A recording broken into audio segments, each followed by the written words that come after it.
지금 전 세계 고고학계가 몽골의 금지된 선격 이흐 호릭을 주목하고 있습니다. 이건 우리가 알던 세계사가 완전히 틀렸다는 증거입니다. 하버드 중앙아시아 연구소의 긴급 성명에 전 세계가 얼어붙었습니다. 칭기즈칸의 비밀 서고에서 발해의 태자 대광현의 옥인이 발견되자 몽골 정부 관계자들은 말을 잃고 고개를 숙였습니다. 세계 최대의 제국을 설계한 군사 강령이 발하의 행정 용어로 기록되어 있었기 때문입니다.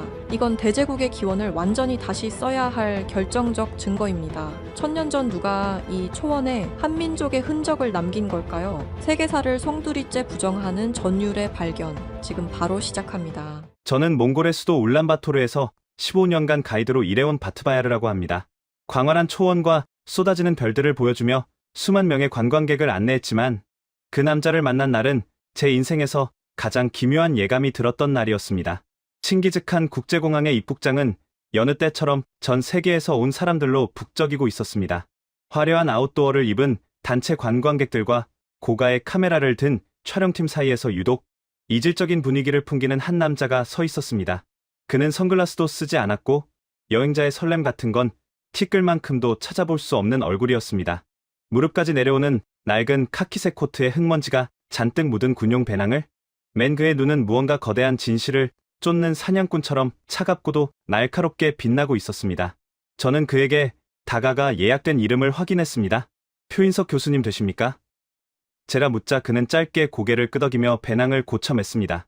그가 제 차인 구형 푸르공에 올라탔을 때 차 안은 순식간에 팽팽한 긴장감으로 가득 찼습니다.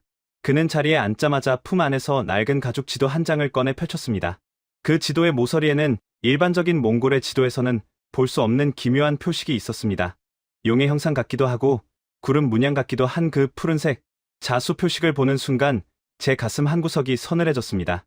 그것은 몽골의 전설 속에서 성역을 지키는 푸른 용 청룡의 문양과 소름 끼치도록 닮아 있었기 때문입니다. 바트바야르 씨 당신이 이 지역 최고의 베테랑이라는 소문을 들었습니다. 그가 저를 똑바로 쳐다보며 말했습니다. 그의 목소리는 낮고 차분했지만 그 안에는 거부할 수 없는 강한 힘이 실려 있었습니다. 제가 안내해야 할 곳은 어디입니까? 테를지 국립공원입니까? 아니면 고비 사막입니까? 제 물음에 그는 지도의 한 지점을 손가락으로 가리켰습니다. 이으 호릭 위대한 금기라고 불리는 그곳을 손가락이 가리키는 순간 저도 모르게 브레이크를 밟을 뻔했습니다. 그곳은 몽골인들에게 칭기즈칸의 성역이자 산채로 들어가면 다시는 나올 수 없다고 전해지는 절대 금기 구역이었기 때문입니다. 그곳은 일반 가이드는 갈 수 없는 곳입니다. 정부의 허가도 나지 않고 길도 없습니다. 제가 단호하게 거절하자 표인석 교수는 말없이 낡은 수첩을 하나 꺼내 보여주었습니다. 거기에는 1996년이라는 숫자와 함께 한 중년 남성의 사진이 붙어 있었습니다. 제 아버지입니다. 30년 전 몽골 러시아 합동조사단원으로 이곳에 왔다가 실종되셨죠? 아버지가 마지막으로 남긴 무선 교신 내용이 바로 이으 호릭이었습니다. 그가 수첩의 다음 페이지를 넘겼을 때 저는 제 눈을 의심했습니다. 거기에는 몽골의 전통 문양이 아닌 발해의 전형적인 연꽃 무늬, 기와와 함께 기묘한 글자가 새겨진 인장 사진이 찍혀 있었습니다. 아버지는 칭기즈칸의 무덤 근처에서 발해의 흔적을 찾고 계셨습니다. 몽골 제국의 건국 공신 중 상당수가 발해의 유민들이었으며 그들이 가져온 행정 조직과 군사 전술이 몽골 제국의 근간이 되었다는 증거를 찾으려 하셨죠. 표 교수의 말은 가이드로서 제가 평생 알고 있던 상식을 뿌리째 흔들어 놓았습니다. 세계를 정복한 몽골 군대의 기틀이 한반도에서 온 유민들의 머리에서 나왔다니 이것은 역사학계를 넘어 민족적 자부심을 뒤흔드는 엄청난 사건이었습니다. 저는 잠시 고민에 빠졌습니다. 이 일은 제 목숨을 담보로 해야 하는 위험한 여정이 될 것이 분명했습니다. 하지만 표 교수가 보여준 그 인장 사진 속 글자가 제 할머니가 돌아가시기 전 들려주셨던 아침의 나라에서 온 위대한 태자의 전설과 겹쳐지면서 제 심장은 걷잡을 수 없이 뛰기 시작했습니다. 할머니는 늘 말씀하셨습니다. 우리 몽골의 푸른 피 속에는 동쪽 끝, 가장 먼저 해가 뜨는 나라에서 온 지혜로운 형제들의 혼이 섞여 있다고 말입니다. 그때였습니다. 공항 주차장을 빠져나가려던 우리 차의 미러에 검은색 SUV 차량 세대가 빠르게 따라붙는 것이 보였습니다. 그 차들은 번호판도 없었고 짙게 썬팅된 유리창 너머로 서늘한 살기가 느껴졌습니다. 표 교수가 거칠게 지도를 접으며 낮게 읊조렸습니다. 생각보다 빨리 움직이는군요. 하이데거의 개들이 벌써 냄새를 맡았습니다. 하이데거. 저는 그 이름이 무엇을 의미하는지 알지 못했지만 표 교수의 얼굴에 비친 팽팽한 긴장감만으로도 우리가 거대한 음모의 소용돌이에 휘말렸음을 직감했습니다. 저는 엑셀을 끝까지 밟았습니다. 푸르공의 엔진이 비명을 지르며 울란바토르 시내의 복잡한 골목으로 뛰어들었습니다. 뒤를 쫓는 검은 차량들은 마치 먹잇감을 놓치지 않으려는 늑대떼처럼 집요하게 거리를 좁혀왔습니다. 이 여정은 단순한 유적 탐사가 아니었습니다. 누군가는 기필코 감추려 하고 누군가는 목숨을 걸고 밝혀내야만 하는 인류사의 잃어버린 페이지를 되찾기 위한 전쟁의 시작이었습니다. 광활한 초원으로 향하는 관문이 열리고 있었지만 그곳에서 우리를 기다리고 있는 것은 축복이 아닌 서늘한 칼날과 거대한 진실의 그림자였습니다. 차체가 거칠게 덜컹거리는 가운데 표 교수가 배낭 깊숙한 곳에서 묵직한 쇳덩이 하나를 꺼냈습니다. 그것이 빛을 받는 순간 저는 다시 한번 숨을 쉴 수 없었습니다. 그것은 30년 전 실종된 그의 아버지가 마지막으로 손에 쥐고 있었다는 발의 군대의 지휘관용 병부였습니다. 이 병부가 가리키는 방향은 이제 단 한 곳뿐이었습니다. 초원의 금기된 성역 그 깊은 어둠 속으로 우리는 뛰어들고 있었습니다. 울란바토르의 희미한 불빛이 100m 너머로 완전히 사라지자 사방은 온통 칠흑 같은 어둠에 잠겼습니다. 제가 몰고 있는 구형 푸르공의 헤드라이트만이 갈라진 대지와 마른 풀들을 위태롭게 비추고 있었죠. 도로라고 부르기도 민망한 울퉁불퉁한 비포장기를 달릴 때마다 차체는 비명을 지르며 좌우로 요동쳤습니다. 하지만 저는 속도를 줄일 수 없었습니다. 뒤를 쫓던 검은 SUV 차량들이 라이트를 끄고 어둠 속에 숨어 우리를 추격하고 있다는 것을 본능적으로 느끼고 있었기 때문입니다. 바트바야르 씨 차를 세우지 말고 계속 가세요. 저들은 우리가 목적지에 도달하기 전에 승부를 보려 할 겁니다. 표인석 교수가 흔들리는 차 안에서 낡은 가죽 지도를 고정하며 말했습니다. 그의 목소리에는 두려움보다 어떤 결연한 의지가 서려 있었습니다. 저는 운전대를 꽉 움켜쥐며 물었습니다. 교수님, 대체 바레라는 나라가 우리 몽골과 무슨 상관이 있길래 저들이 저렇게 필사적으로 막으려는 겁니까? 그는 창밖의 어두운 지평선을 바라보며 천천히 입을 열었습니다. 바트바야르 씨, 당신은 몽골 제국이 어떻게 그 짧은 시간에 전 세계를 정복할 수 있었다고 생각합니까? 단순히 말 타는 기술이 좋아서였을까요? 아니면 칭기즈칸이라는 한 영웅의 개인적 역량 때문이었을까요? 저는 당연히 우리의 위대한 칸과 기마 부대의 용맹함 때문이라고 대답했습니다. 하지만 표 교수는 고개를 가로저었습니다. 물론 용맹함도 중요했죠. 하지만 더 결정적인 것은 시스템이었습니다. 몽골 제국을 지탱했던 십진법 군사 조직과 광활한 대륙을 하나로 묶었던 역참제 말입니다. 그런데 재미있는 사실은 그 시스템의 원형이 926년 멸망한 발해의 오경 15부 62주 체제와 소름 끼치도록 닮아 있다는 점입니다. 그의 설명은 파격적이었습니다. 발해는 한때 동북아시아에서 가장 진보된 행정 시스템을 갖춘 나라였습니다. 그들이 멸망한 후 수십만 명의 유민이 흩어졌는데 그중 정예 부대와 지식인 계급이 북서쪽으로 이동해 몽골 부족들 사이에 스며들었다는 가설이었죠.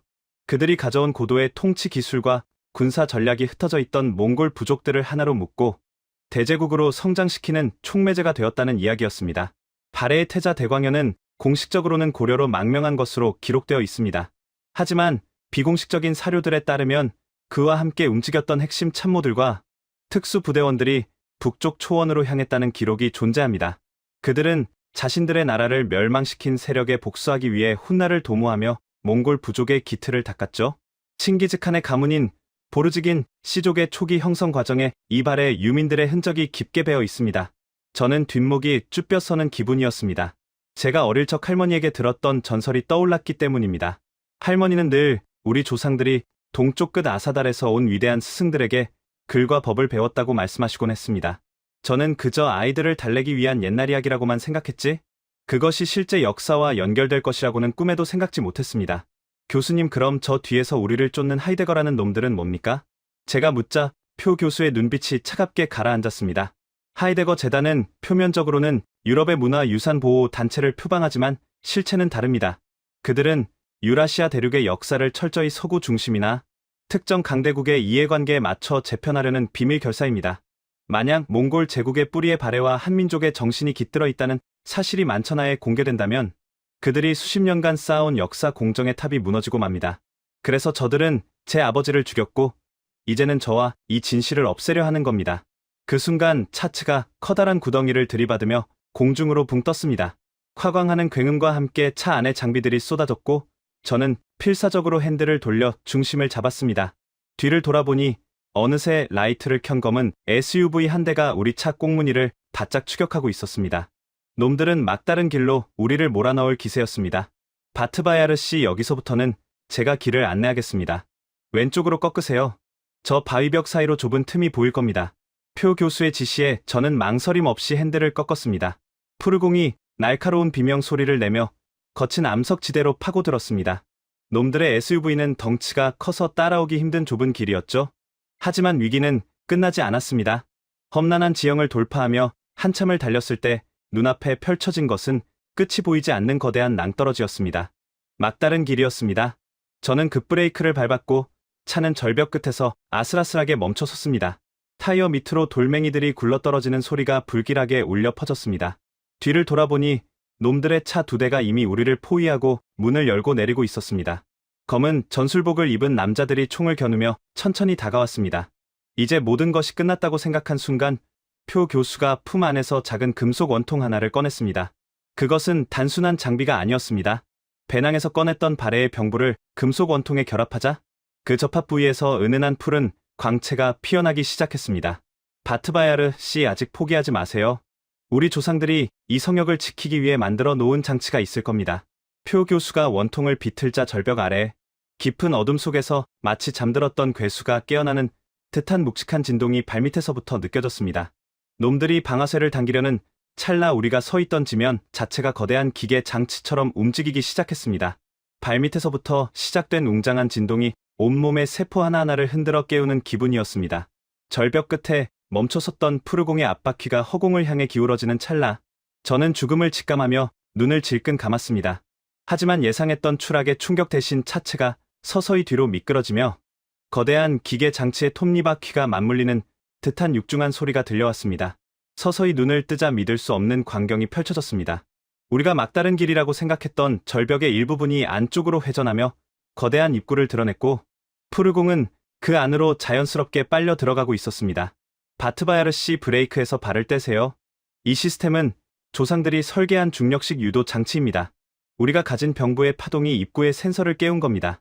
표인석 교수의 목소리는 떨리고 있었지만 그 안에는 확신이 가득했습니다.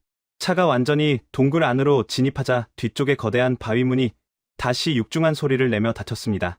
우리를 포위하려던 검은 SUV 차량들의 헤드라이트 불빛이 순식간에 차단되었고 사방은 한치 앞도 볼 수 없는 어둠에 잠겼습니다. 저는 떨리는 손으로 실내등을 켰습니다. 표 교수는 창백해진 얼굴로 거친 숨을 몰아쉬면서도 품 안의 병부와 금속 원통을 소중하게 감싸쥐고 있었습니다. 교수님, 이게 대체 뭡니까? 몽골의 성역에 이런 기계 장치가 있다는 건 들어본 적도 없습니다. 제 물음에 그는 천천히 고개를 들어 동굴 벽면을 비추는 전등을 켰습니다. 전등 빛이 닿은 곳에는 수천 년의 세월을 견뎌온 벽화들이 선명하게 모습을 드러냈습니다. 거기에는 말을 타고 달리는 전사들의 모습뿐만 아니라 정교한 건축물을 짓고 무기를 제조하는 장인들의 모습이 그려져 있었습니다. 그런데 그들의 옷차림과 장식은 몽골의 전통적인 것과는 사뭇 달랐습니다. 곡선이 강조된 화려한 관모와 깃을 세운 상의는 역사, 책에서나 보던 바레인들의 복식과 소름 끼치도록 닮아 있었습니다. 보이십니까, 바트바야르 씨? 칭기즈칸의 선조들이 이 척박한 초원을 통일하기 전 그들에게 철기 제조 기술과 성곽 축조법을 전수한 이들이 누구였는지 말입니다. 그들은 단순한 유민이 아니라 한 제국의 정수를 간직한 기술자들이었습니다. 우리는 푸르공에서 내려 동굴 안쪽으로 발걸음을 옮겼습니다. 공기는 차갑고 건조했지만 어딘가 익숙한 향기가 맴돌았습니다. 그때 동굴 깊숙한 곳에서 무전기의 기계음 같은 소리가 들려왔습니다. 지지직거리는 소음 사이로 들려오는 것은 차가운 독일어와 영어가 섞인 목소리들이었습니다. 하이데거 재단의 요원들이 이미 다른 경로를 통해 이지아 미궁으로 진입한 것이 분명했습니다. 놈들이 생각보다 더 깊숙이 들어와 있습니다. 이지아 통로는 헨티 산맥 전체를 가로지르는 거대한 네트워크입니다. 아버지는 이 통로가 단순한 피난처가 아니라 고대의 지식을 보관한 거대한 도서관이라고 믿으셨죠. 표 교수는 아버지의 낡은 수첩을 펼쳐 암호 같은 숫자들을 해독하기 시작했습니다. 수첩에 갈라진 틈 사이로 30년 전의 잉크 냄새가 올라왔습니다. 그의 아버지는 이 차가운 동굴 어딘가에서 진실을 지키려다 쓰러졌을 것입니다. 우리는 벽면의 조각들을 더듬으며 조심스럽게 전진했습니다. 그때 갑자기 천장에서 붉은색 레이저 포인터가 표 교수의 가슴팍을 겨냥했습니다. 엎드려요. 제가 소리치며 그를 밀쳐내는 것과 동시에 동굴 안을 찢는 듯한 총성이 울려 퍼졌습니다. 타탕하는 소리가 동굴 벽에 반사되며 수십 번의 메아리를 만들어냈습니다. 어둠 속에서 야간 투시경을 쓴 검은 옷의 사내들이 유령처럼 나타났습니다. 하이데거 재단의 용병들이었습니다. 그들은 일반적인 군대보다 훨씬 고도의 장비로 무장하고 있었습니다. 그 선두에 선 남자는 덩치가 크고 매서운 눈빛을 가진 자였습니다. 세르게이 로스토프, 하이데거 재단의 현장 작전 지휘관이자 30년 전 표 교수의 아버지가 실종되던 날 마지막으로 교신한 상대였습니다. 표 교수가 이를 악물며 낮게 내뱉었습니다. 세르게이, 결국 네가 직접 나섰군. 세르게이는 차가운 억양의 한국어로 말했습니다. 표인석 교수 유물을 넘겨라. 그러면 당신의 목숨과 가이드의 안전은 보장해주지. 표 교수는 바위 뒤로 몸을 숨긴 채 병부를 꽉 쥐었습니다. 이 유물은 당신들의 탐욕을 채우기 위한 장식품이 아니다. 이것은 인류의 잃어버린 기억이자 우리 민족의 뿌리다. 교전이 시작되었습니다. 저는 가이드로 일하며 겪었던 수많은 야생의 감각을 총동원했습니다. 몽골의 사냥꾼들은 어둠 속에서도 바람의 흐름과 흙의 냄새로 적의 위치를 파악합니다. 저는 동굴 바닥에 자갈을 집어 던져 놈들의 시선을 분산시켰고 그 틈을 타 표 교수는 수첩에 적힌 고대 함정 장치를 작동시켰습니다. 육중한 바위 기둥이 놈들의 앞길을 가로막으며 굉음을 냈습니다. 우리는 그 혼란을 틈타 더 깊은 지하로 도망쳤습니다. 숨이 턱끝까지 차오르고 다리가 후들거렸지만 멈출 수 없었습니다. 한참을 달렸을까 우리 앞에는 거대한 청동 문이 나타났습니다. 그 문에는 세 개의 다리를 가진 새 삼조고가 태양을 품고 있는 문양이 정교하게 양각되어 있었습니다. 그것은 발해와 고구려의 상징이자 하늘의 자손임을 증명하는 신성한 표식이었습니다. 바트바야르 씨, 여기가 바로 아버지가 도달하려 했던 마지막 문입니다. 표 교수가 떨리는 손으로 문 중앙의 홈에 병부를 끼워 넣었습니다.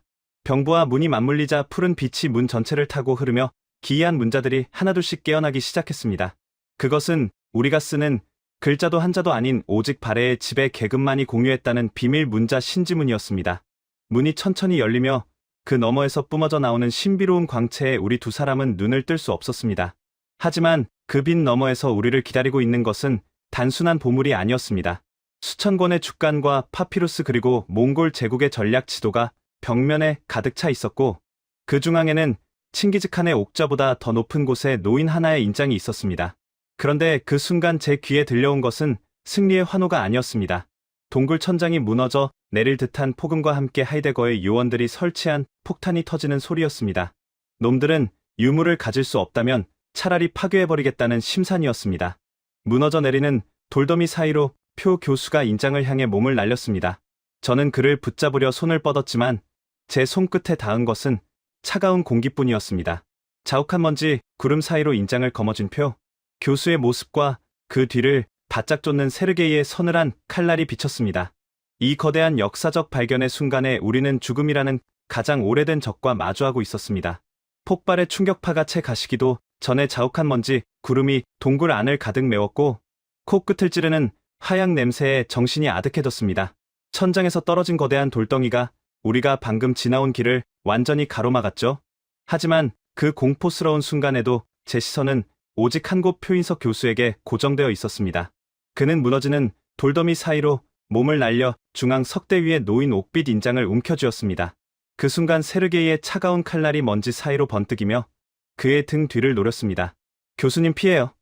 제가 온 힘을 다해 소리치며 바닥에 굴러다니던 청동 장식물을 세르게이의 발치를 향해 던졌습니다.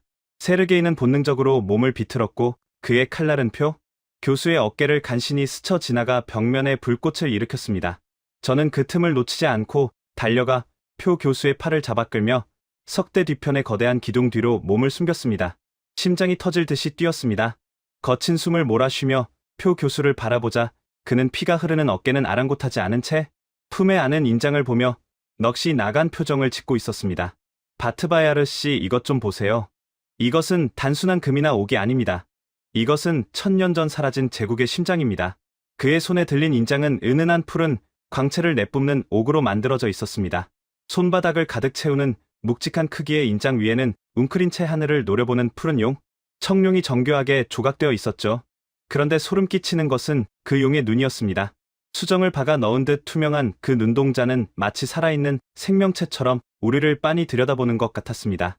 인장의 바닥면에는 붉은 진흙이 묻어 있었고 거기에는 힘 있는 필체로 대광현이라는 세 글자가 선명하게 새겨져 있었습니다.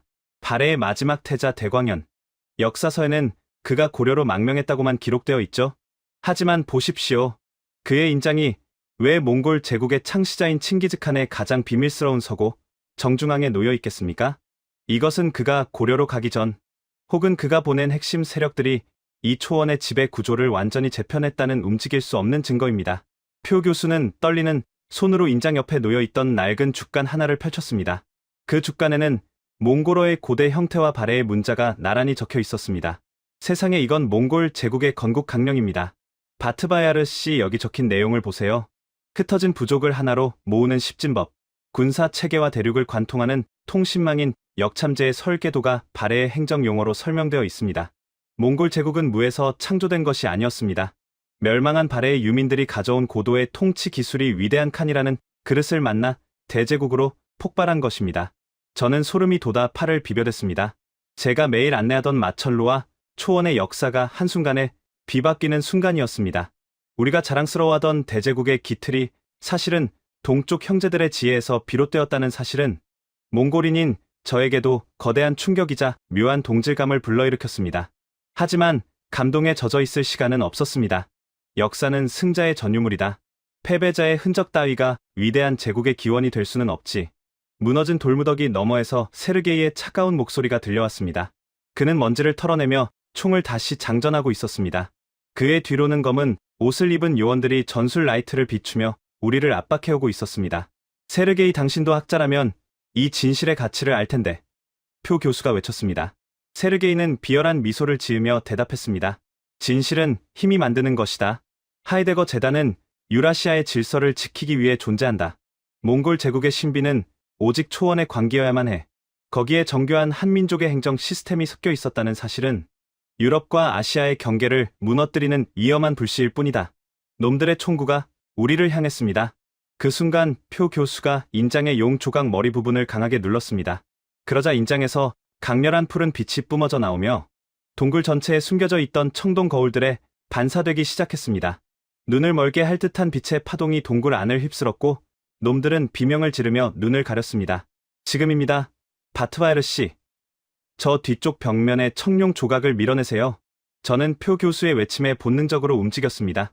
벽면에 도들새김된 용의 발톱 부분을 온 힘을 다해 밀어내자 묵직한 돌문이 열리며 아래로 이어지는 가파른 통로가 나타났습니다. 우리는 주저하지 않고 그 어둠 속으로 몸을 던졌습니다. 등 뒤에서 세르게이의 분노에 찬 고함, 소리와 빗나간 총탄이 벽을 때리는 소리가 들려왔지만 우리는 멈추지 않았습니다. 통로는 끝이 보이지 않을 정도로 깊었고 차가운 바람이 밑바닥에서부터 올라오고 있었습니다.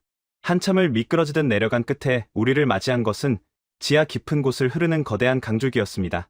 헨티 산맥의 만년설이 녹아 흐르는 차가운 지하수였죠.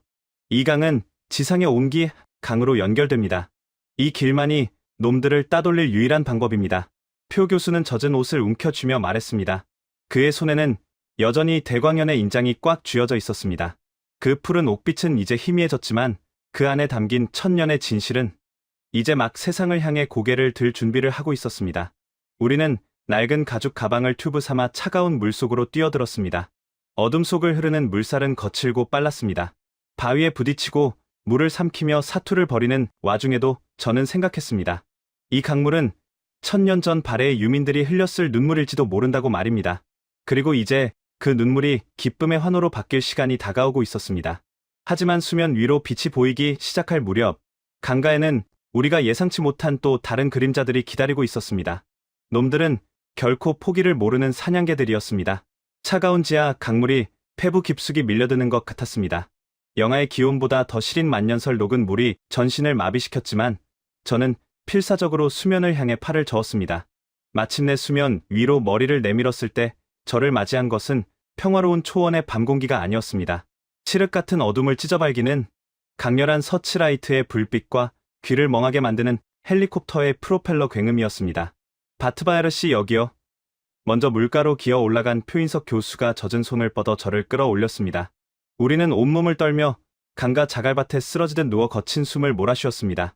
하지만 안도의 한숨은 채 1초도 머물지 못했습니다. 서너 대의 SUV 차량이 거친 먼지를 일으키며 우리를 에워쌌고 차 문이 열리며 중무장한 요원들이 쏟아져 나왔습니다. 그들 사이로 검은 롱코트를 입은 세르게이가 천천히 걸어 나왔습니다. 동굴 안에서 바위에 가로막혔던 그가 다른 경로를 통해 먼저 빠져나와 우리를 기다리고 있었던 것입니다. 그는 차가운 달빛 아래서 은색 라이터를 켜 담배에 불을 붙였습니다.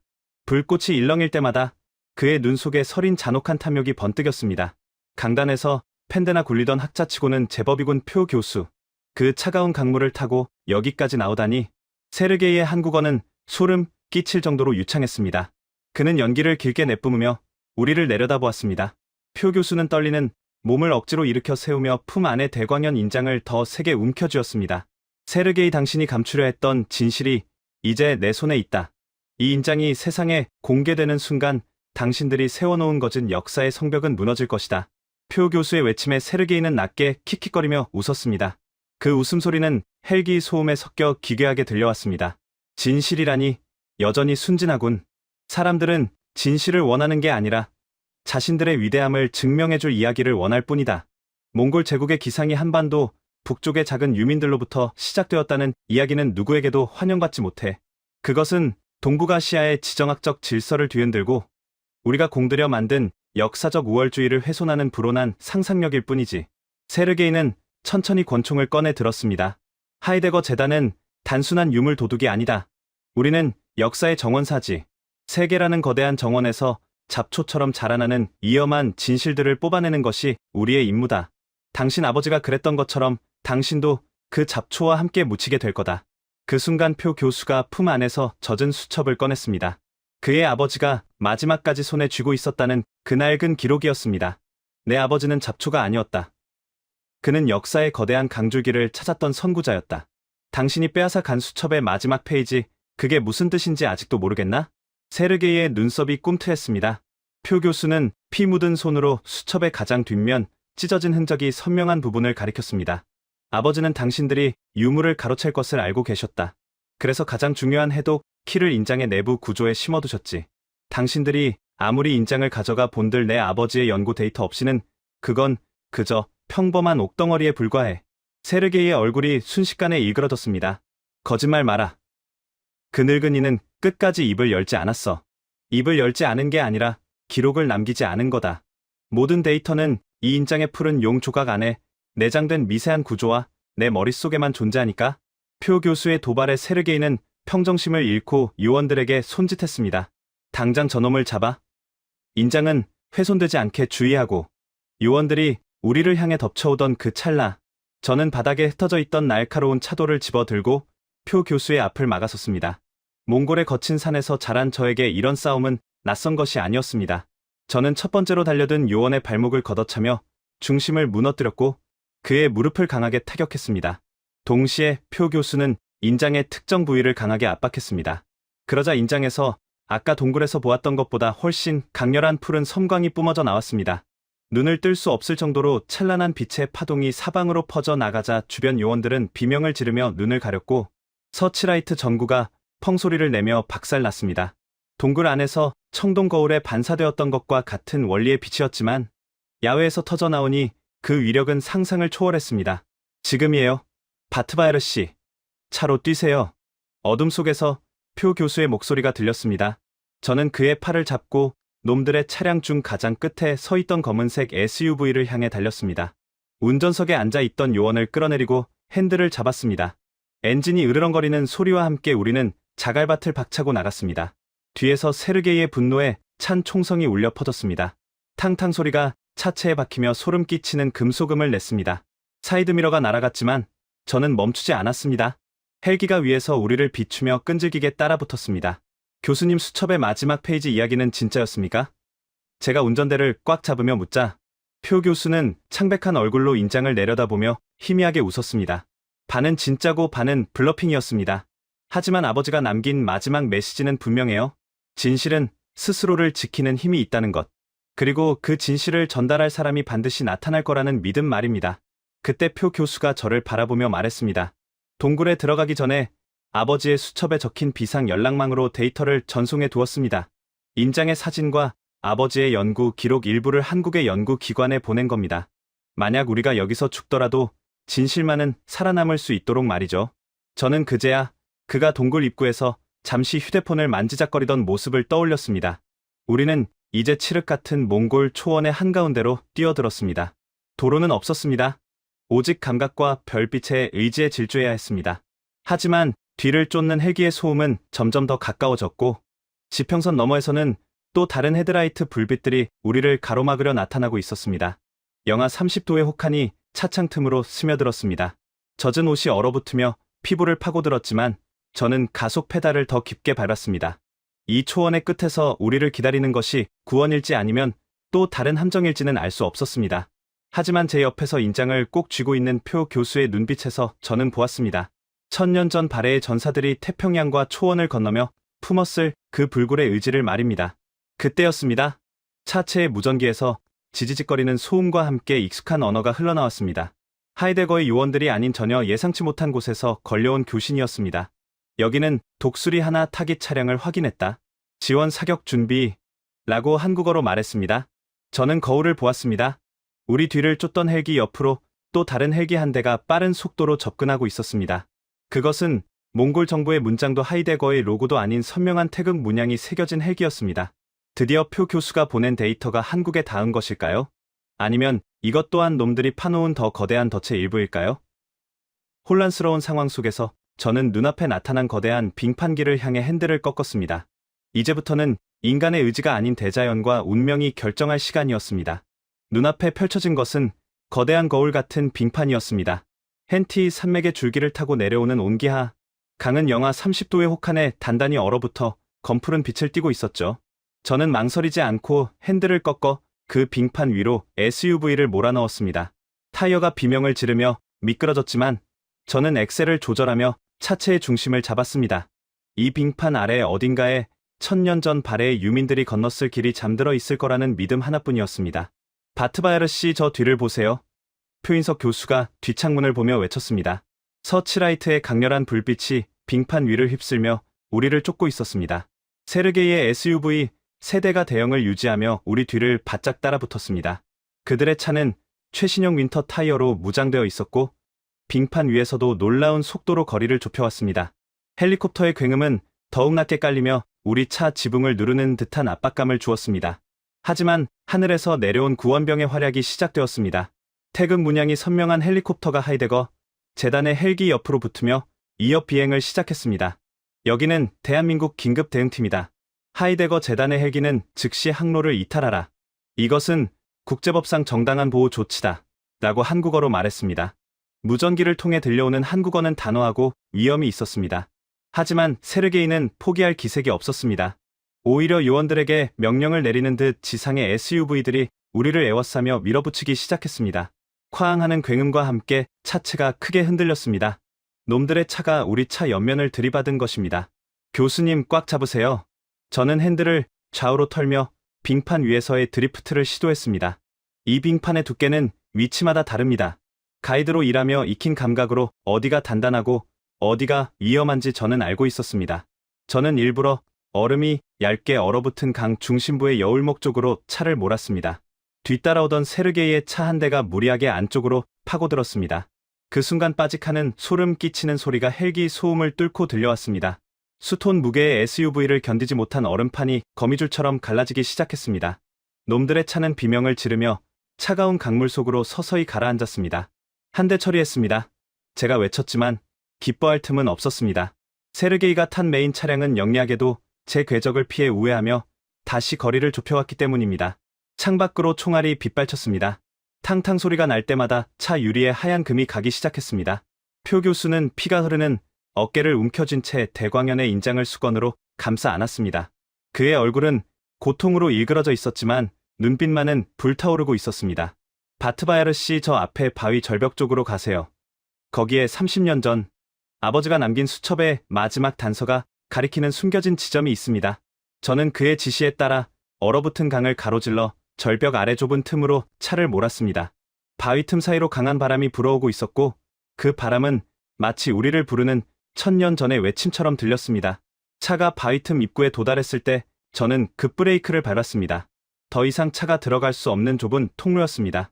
우리는 차에서 내려 인장을 들고 안쪽으로 뛰었습니다.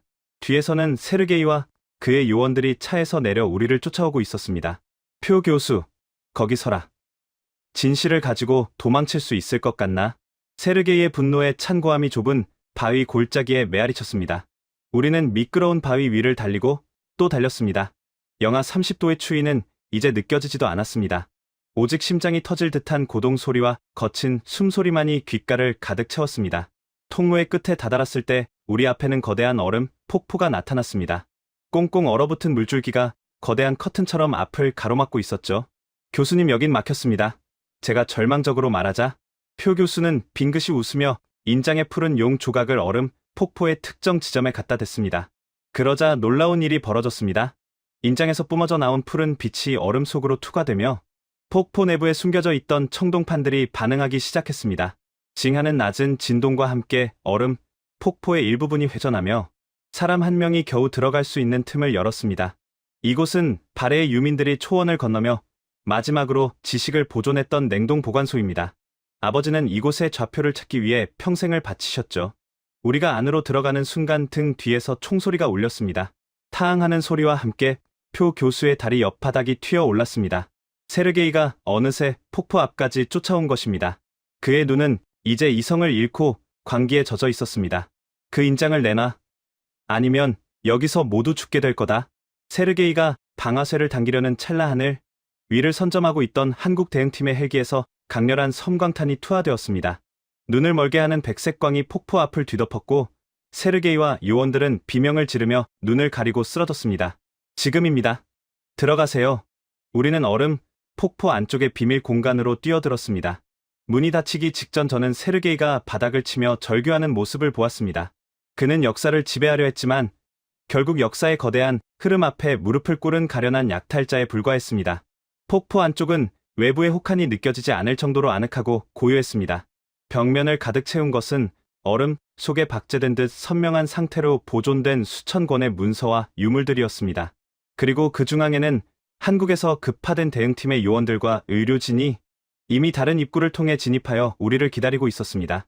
표인석 교수님, 늦어서 죄송합니다. 긴급 역사 안보팀입니다.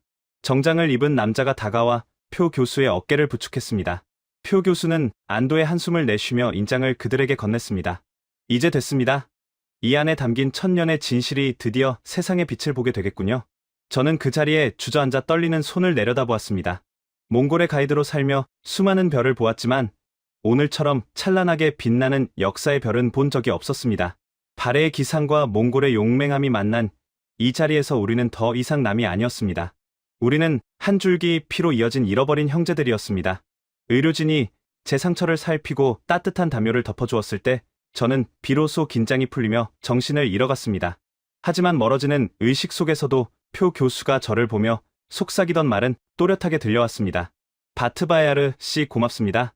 당신이 아니었다면 이 위대한 귀환은 불가능했을 겁니다. 잠시 후 눈을 떴을 때 우리는 이미 안전한 기지에 도착해 있었습니다. 그리고 우리 앞에는 수십 대의 컴퓨터가 연결되어 대광연의 인장 속에 담긴 자료를 분석하고 있었습니다. 모니터 위로 쏟아지는 수만 줄의 데이터와 고대 문자들이 결합하며 인류 역사를 통째로 뒤흔들 분석 결과가 한 줄씩 나타나기 시작했습니다. 하지만 진짜 충격은 과학적 데이터 그 자체보다 그 안에 숨겨져 있던 조상들의 마지막 유언에 있었습니다. 그것은 현대의 우리조차 상상하지 못한 거대한 메시지였습니다. 눈을 떴을 때는 온몸을 감싸는 부드럽고 따뜻한 온기가 가장 먼저 느껴졌습니다. 헨티 산맥의 칼바람과 온기, 하강의 얼음물에 마비되었던 감각이 서서히 돌아오며 손끝이 찌릿하게 떨려왔습니다. 눈을 뜨자마자 보인 것은 푸르공의 낡은 천장이 아니라 하얀색 특수합금으로 제작된 첨단 기지의 내부였습니다. 사방에는 정밀한 기계음이 들렸고 벽면에는 복잡한 그래프와 수치가 나열된 모니터들이 떠 있었습니다. 제가 평생 몽골 초원을 누비며 보았던 풍경과는 전혀 다른, 마치 미래 도시의 실험실에 들어온 듯한 착각이 들었습니다. 정신이 드십니까, 바트바야르 씨? 옆을 보니 표인석 교수가 어깨에 하얀 붕대를 감은 채 휠체어에 앉아 저를 바라보고 있었습니다. 그의 얼굴은 여전히 창백했지만 눈빛만큼은 어느 때보다 형형하게 빛나고 있었습니다. 그의 무릎 위에는 그토록 지키려 했던 대광연의 인장이 놓여 있었고 그 옆으로는 한국에서 급파된 연구진들이 분주하게 움직이고 있었습니다. 교수님 여기는 안전한 겁니까? 하이데거, 놈들은 어떻게 되었죠? 제가 상체를 일으키며 묻자 표 교수는 안심시키듯 고개를 끄덕였습니다. 여기는 대한민국 국방과학연구소와 문화재청이 공동으로 관리하는 임시보안기지입니다. 세르게이는 현장에서 몽골 연방경찰에 체포되었습니다. 하이데거 재단의 불법 유물 탈취와 살인 미수 혐의가 전 세계로 타전되었으니 이제 놈들이 이 진실을 덮을 방법은 없습니다. 그때 기지 중앙의 대형 모니터에 붉은색 경고등이 꺼지며 초록색 확인 신호가 들어왔습니다. 수십 명의 연구원이 환호성을 터뜨렸고 기지 책임자로 보이는 한 중년 여성이 우리에게 다가왔습니다. 표 교수님 분석 결과가 나왔습니다. 이건 정말 믿을 수 없는 결과입니다. 그녀가 내민 태블릿 PC에는 복잡한 유전자 서열과 탄소 연대 측정 수치가 가득했습니다. 표 교수는 떨리는 손으로 결과지를 넘기기 시작했습니다. 먼저 인장의 탄소 연대 측정 결과입니다. 인장을 제작한 5개 성분은 한반도 북부와 만주 일대에서 산출되는 경우이며 제작 시기는 정확히 920년대 초반으로 나타났습니다. 발해가 멸망하기 직전 태자 대광연이 활동하던 시기와 완벽하게 일치합니다. 그리고 더 놀라운 건 인장 내부에 보존되어 있던 미세한 유기물 샘플의 유전자 분석 결과입니다.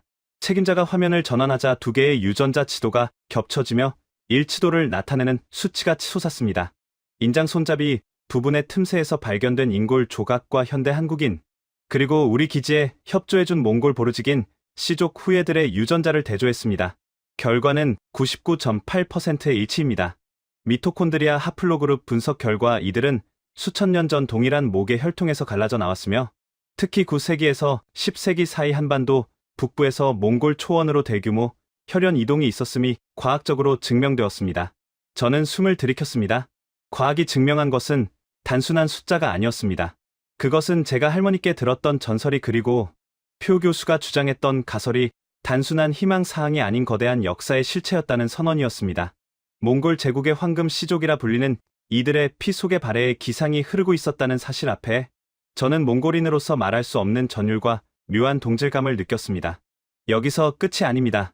표 교수가 목소리를 가다듬으며 낡은 수첩의 마지막 페이지를 펼쳤습니다. 아버지가 목숨을 걸고 지켰던 마지막 단서는 바로 이 인장 내부에 숨겨진 미세한 청동판이었습니다. 여기에는 발해의 마지막 천문학자들이 계산한 별자리 지도와 함께 후손들에게 남기는 짧은 메시지가 신지문으로 적혀 있었습니다. 해설사가 그 문장을 한국어로 번역해 읽어주었습니다. 동쪽의 해가 저물 때 우리는 서쪽의 초원으로 태양의 씨앗을 옮기노라. 언젠가 푸른 용의 눈이 다시 빛날 때 갈라진 형제들은 하나의 하늘 아래서 다시 노래하리라. 문장이 끝나는 순간 기지 안은 정적에 휩싸였습니다. 1000년 전 제국을 잃고 낯선 땅으로 향해야 했던 이들이 가슴속에 품었을 슬픔과 그럼에도 잃지 않았던 재회에 대한 희망이 시공간을 넘어 우리에게 전달되었습니다. 표 교수의 눈에서 눈물이 소리 없이 흘러내려 인장의 청룡 조각 위로 떨어졌습니다. 그것은 아버지를 향한 그리움이자 오랜 시간 어둠 속에 갇혀있던 진실을 구출해낸 학자의 뜨거운 환희였습니다. 바트바야르 씨, 이제 우리는 이 진실을 전 세계에 알릴 겁니다. 표 교수가 제 손을 잡으며 말했습니다. 이것은 단순히 한국이나 몽골만의 역사가 아닙니다. 유라시아 대륙 전체가 어떻게 하나의 거대한 문화적 네트워크로 연결되어 있었는지, 그리고 우리가 왜 서로를 형제라고 불러야 하는지를 보여주는 인류 공통의 자산입니다. 저는 기지의 유리창 너머로 서서히 밝아오는 몽골의 지평선을 바라보았습니다. 태양이 떠오르며 광활한 초원을 황금빛으로 물들이고 있었습니다. 그 빛은 1000년 전 발해의 유민들이 보았을 그 빛과 다르지 않을 것입니다. 이제 우리는 더 이상 감시와 추격에 시달리는 도망자가 아니었습니다. 우리는 당당하게 고개를 들고 세상에 외칠 준비가 되었습니다. 대한민국 정부는 이미 이 발견을 공식화하기 위해 유네스코와 국제형사재판소에 협조를 요청했다고 합니다. 하이데거 재단의 음모는 물거품이 되었고 이제 남은 것은 이 위대한 유물을 가장 안전하고 영광스러운 곳으로 옮기는 일이었습니다. 표 교수는 저에게 함께 한국으로 가자고 제안했습니다. 조상들이 떠나온 그 땅에서 이 유물이 전시되는 순간을 함께 지켜보자고 말이죠. 저는 휠체어를 밀며 기지 옥상으로 향했습니다. 차가운 새벽 공기가 상쾌하게 느껴졌습니다. 옥상에는 서울로 향할 수송 헬리콥터가 프로펠러를 돌리며 대기하고 있었습니다. 헬기 옆면에는 태극 문양과 몽골의 소연보 문양이 나란히 그려져 있었습니다. 그것은 갈라졌던 두 세계가 다시 하나로 합쳐지는 상징처럼 보였습니다.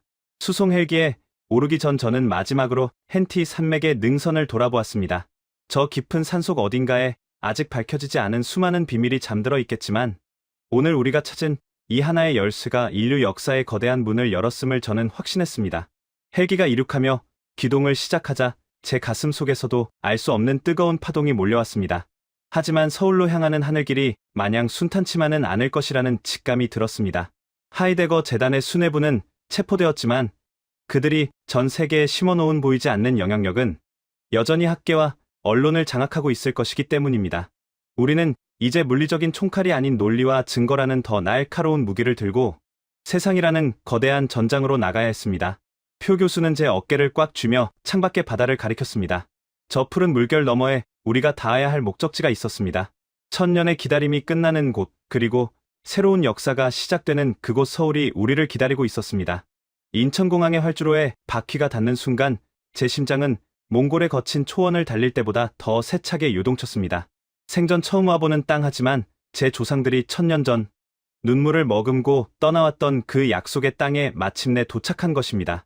비행기 창밖으로 보이는 서울의 풍경은 눈부시게 빛나고 있었습니다. 수많은 마천루와 한강의 물줄기가 어우러진 이 도시는 발해의 유민들이 꿈꿨던 미래가 현실로 피어난 것처럼 장엄했습니다.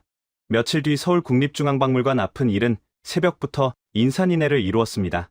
대륙을 건넌 단군의 후예들이라는 이름의 특별 전시회를 보기 위해 모여든 사람들로 박물관 건물 전체가 세 바퀴나 에워싸여 있었죠.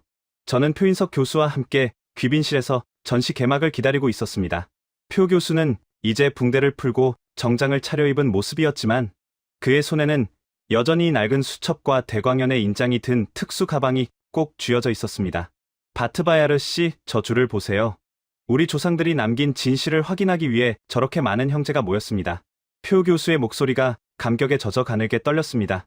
전시실 중앙 3중 강화 유리로 보호된 전시대 위에 마침내 대광연의 인장이 안치되었습니다.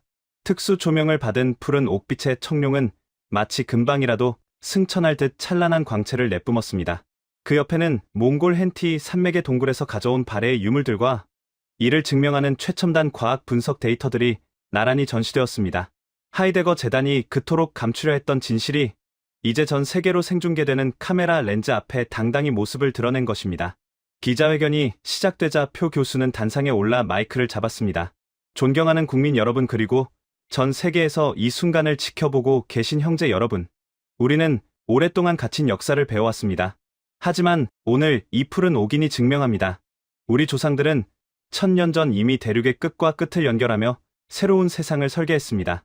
몽골 제국의 기틀 속에 살아 숨쉬는 발해의 정신은 우리가 한반도라는 작은 틀에 갇힌 민족이 아니었음을 보여주는 위대한 증거입니다. 강연장에 모인 사람들은 숨을 죽였습니다. 여기저기서 벅찬 감동에 젖어 눈물을 훔치는 소리가 들려왔습니다. 저 역시 전시실 한 구석에서 몽골의 전통 의상을 입고 그 광경을 지켜보며 가슴속에서 뜨거운 무언가가 울컥 치밀어 오르는 것을 느꼈습니다. 저는 더 이상 이방인이 아니었습니다. 저는 조상의 유업을 지켜낸 역사의 목격자이자 다시 만난 가족의 일원이었습니다. 전시가 시작되자 수많은 시민이 인장 앞으로 다가왔습니다.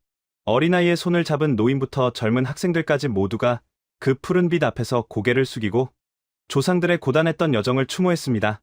누군가 나지막이 아리랑을 흥얼거리기 시작했습니다. 그 멜로디는 순식간에 전시실 전체로 퍼져나갔고 제가 몽골 초원의 모닥불 옆에서 할머니와 함께 불렀던 그 구슬픈 가락과 완벽하게 겹쳐졌습니다. 행사가 끝난 뒤 표 교수는 저를 이끌고 한강변으로 향했습니다. 지는 해가 강물을 황금빛으로 물들이고 있었습니다. 바트바야르 씨 아버지가 말씀하셨습니다. 역사는 강물과 같아서 잠시 바위 아래로 숨을 수는 있어도 결코 멈추지 않는다고요. 우리가 지켜낸 이 진실이 이제 새로운 세대를 깨우는 거대한 물줄기가 될 겁니다. 저는 한강의 물결을 바라보며 몽골의 초원을 떠올렸습니다. 그곳의 바람과 이곳의 물은 결국 하나로 이어져 있었습니다. 1000년의 세월 동안 잊힌 줄 알았던 형제의 인연은 차가운 금속과 옥덩어리가 아닌 우리 각자의 피 속에 흐르고 있었습니다. 저는 이제 초원의 가이드도 몽골의 방랑자도 아닌 광활한 대륙을 품었던 제국의 후예로서 새로운 삶을 시작할 준비가 되었습니다. 우리는 서로의 손을 꽉 잡았습니다. 이 손의 온기는 다시는 끊어지지 않을 역사의 쇠사슬이 되어 우리 후손들에게 전달될 것입니다. 초원의 눈보라가 아무리 매서워도 바다의 파도가 아무리 거칠어도 이제 우리는 길을 잃지 않을 것입니다. 우리에겐 돌아올 집이 있고 함께 노래할 형제가 있기 때문입니다. 저 멀리 남산타워의 불빛이 켜지며 서울의 밤이 깊어갔지만 제 마음속에는 역사의 태양이 그 어느 때보다 밝게 떠오르고 있었습니다. 오늘의 사연 충격적이지 않으셨나요? 발해 태자 대광현의 옥인. 몽골 제국 건국 강령의 93%가 발해 행정 용어. 천년을 숨겨온 진실이 드러나는 순간 하버드 연구소는 말했습니다. 우리가 알던 세계사가 완전히 틀렸습니다. 아무도 안 믿어줄 때 묵묵히 파헤쳤던 한 학자. 차가운 초원 밑 지하 서고에서 마침내 찾아낸 단 하나의 인장. 그것이 증명했습니다. 대제국의 뿌리에 우리 조상의 지혜가 흐르고 있었다는 것을. 가슴이 뜨거워졌다면 몽골과 한국은 형제다. 한 문장만 댓글로 남겨주세요. 이 영상을 공유하는 작은 클릭 하나가 잊힌 역사를 깨우는 거대한 물결이 됩니다. 우리는 작은 땅에 갇힌 민족이 아니었습니다.